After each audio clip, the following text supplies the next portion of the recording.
Mas a eleição não começou com urna eletrônica.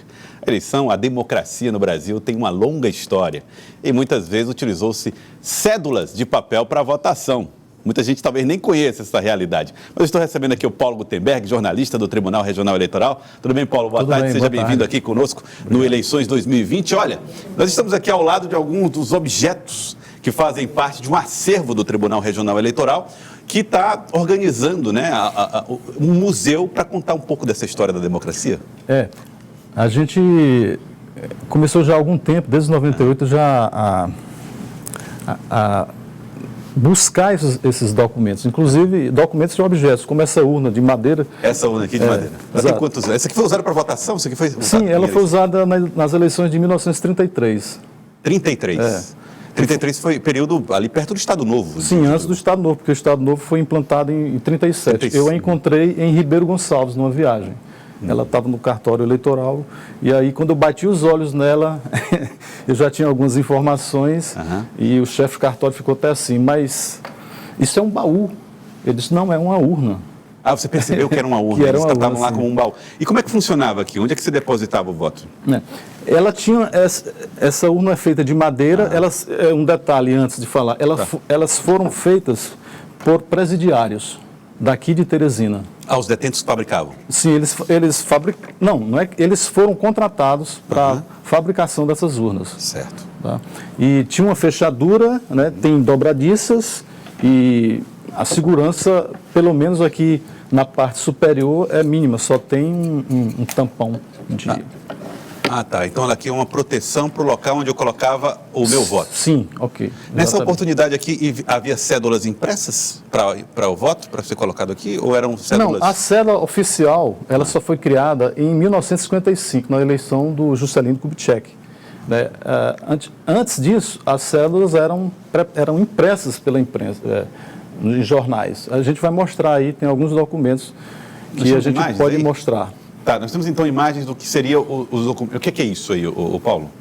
Aí, bem, esse é um título de eleitor é um título de eleitor de uma mulher, de uma eleitora de Oeiras, né? Que era... A mulher só pôde votar se ela tivesse uma profissão, se ela tivesse uma ocupação. Então, você pode ver ali, a profissão dela era costureira. Certo. Né? E ali... Então, ela votou nessa urna de madeira. Esse título é de 33. Ali tem 1934, né? A identificação dos eleitores eram feitas digital, né? Digitalmente, né? Ou seja, é um processo de identificação. E aqui é uma lista de... É uma lista de eleitores, exatamente. Olha só. Toda manuscrita. Esse documento é super importante, eu encontrei no TSE. Ele é uma nota, né, de empenho em que consta a produção das urnas de madeira. Você pode ver lá no último item, tem 30 carradas de urnas, aí tem o valor de cada urna, né, tem o total. Então, inclusive na época, o TSE achou caro essas urnas. Era caro? Essas aqui? Está aí o telegrama explicando, né?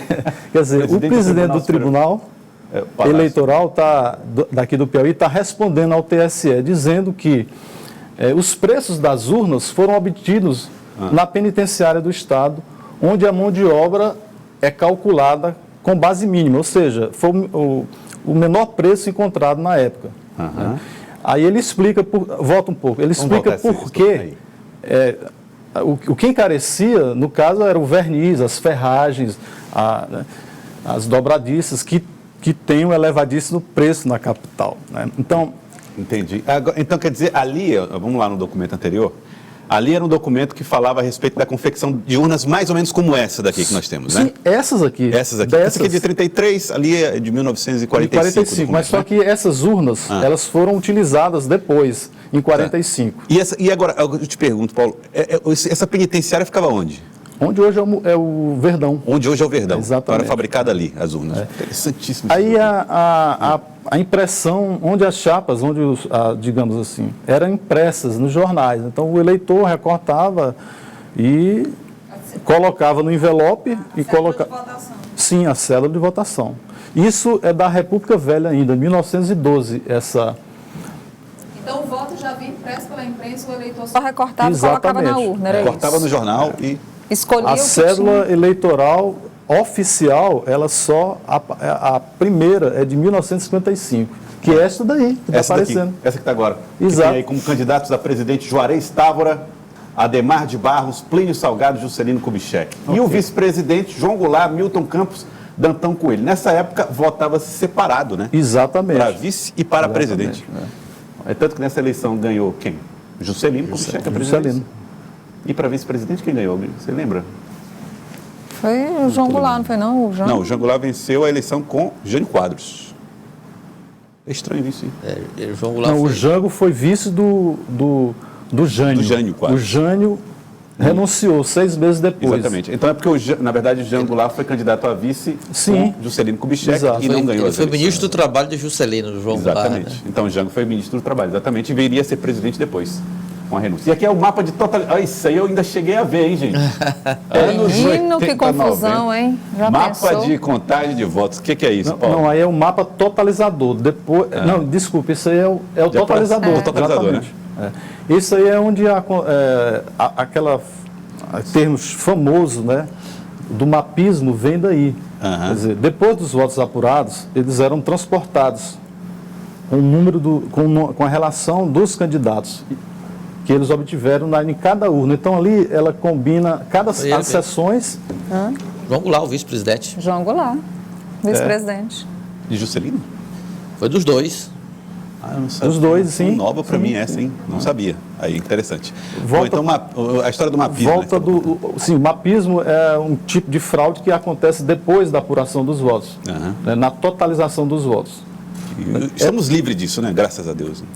Já estamos livres disso, graças a Deus. Porque a totalização, a apuração é feita pela urna eletrônica e a totalização é depois, com o envio desses dados que estão na urna, na flashcard, que é enviado para os TREs. Aí o TRE tem um sistema, o SISTOT, que totaliza todas essas informações que vêm de todas as urnas. Tá. Do seu lado esquerdo tem uma urna também, Paulo. O que é? Como é que é essa urna aí?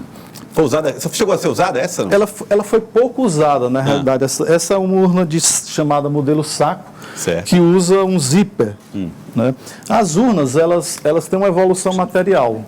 Elas têm uma evolução técnica, digamos assim, de material. Primeiro foi madeira, depois foi usado Só te ajudar aí, Paulo, para virar um pouquinho de frente para a câmera. Sim.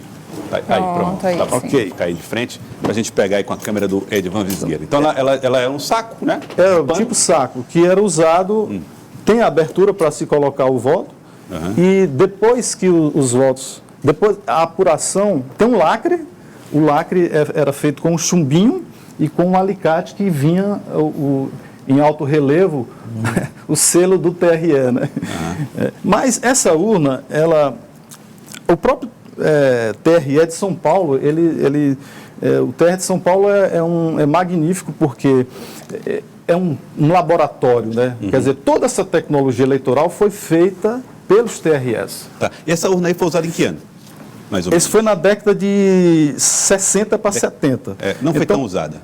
Não, porque ela tinha pouca segurança. Entendi. Então, o que é que eles fizeram? Eles tiraram o zíper e colocaram aquela tampa lá. Que é essa daqui. Isso. Olha, essa daqui ainda vi funcionar, hein, gente? Essa daqui eu não usei, não votei nela, não com ela, mas vi funcionar. Elivaldo votou nessa urna, né, Votei em 82, minha primeira votação. 82, 85, 80, até chegar a urna eletrônica. Pois é, votava-se aqui e depois abria, tinha uma chavinha aqui. Tinha uma chave, já tem metal aí, já tem uma placa de metal, você pode tirar, retirar. Dá para tirar aqui? Ela tem muito mais segurança, né? Eu não consegui tirar aqui. Será que está trancada? Não. Essa será segura que eu não estou conseguindo nem tirar. Ela é chamada de sanfona. Porque você, depois que terminava os votos, você dobrava ela aqui, aí ficava mais prático para carregar, né? Exatamente. Aí geralmente os diretores o presidente de sessão chegava com isso aqui embaixo do braço, Elivaldo Barbosa. Exatamente. Leva lá para o Verdão, para o Sesc, ali, ginásio do Sesc, para fazer a apuração. Então ele chegava lá. Que era outra confusão, a apuração. Cheguei com os votos aqui da sessão tal. Aí chegava lá para entregar para a apuração desse jeito. Por isso que ela era conhecida como sanfona. Essa aqui pode ser utilizada ainda, dependendo de problemas, Paulo? Ela é usada ainda. Ela é usada? Ela pode ser usada. Deu problema nas urnas eletrônicas, pode usar essa daqui ainda. Tá? Inclusive, existe essa previsão das cédulas, né? Nunca foi usado, né? Mas, inclusive por associações. Entidades que recorrem ao TRE, geralmente eles usam essas aqui. Muito legal, viu? Paulo, queria agradecer a você pela presença, Paulo Gutenberg, que é lá do Tribunal Regional Eleitoral. Obrigado por ter vindo e mostrado um pouco para nós essa história das eleições ao longo do tempo. Muito obrigado. Agradeço também. Parabéns pelo trabalho feito por você. Muito legal, hein? Muito curioso. Muito bacana mesmo. As eleições 2020 são completamente diferentes das eleições dos anos 30 do século passado.